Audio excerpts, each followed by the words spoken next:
Just describing the debate over the individual mandate in the new federal health care law could go on for hours. 27 states, including Wisconsin, are suing the federal government over that part of the law. And there is even debate over what impact that lawsuit could have on the law and on the future of the country. State leaders and a national expert weighed in at a recent luncheon in Madison.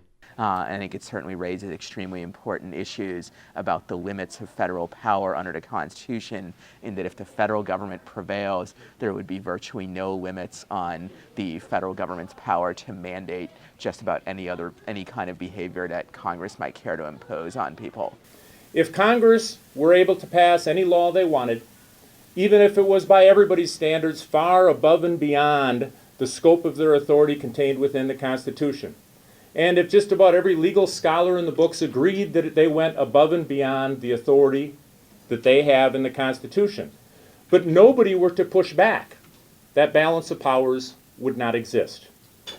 I truly believe, in my legal study and my legal research, that Congress has overstepped their bounds, that we have a federal overreach of power within the context of this federal health care law.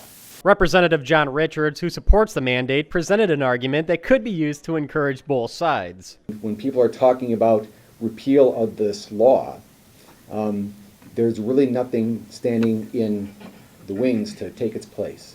And I think it's also important to note that the prayer for relief in the Florida lawsuit doesn't ask to excise a certain part of the law. It asks to repeal the entire law, which in fact, even if that wasn't part of their prayer of relief, is something that has to happen because there's no severability clause in the law. So if you find something in the law that you don't like, if one thing is struck, the whole thing goes down. Since there are several lawsuits going on right now, no one of them will have the final say in the matter. It is widely believed the U.S. Supreme Court will eventually take up the case. For the MacIver Institute, I'm Bill Osmolsky.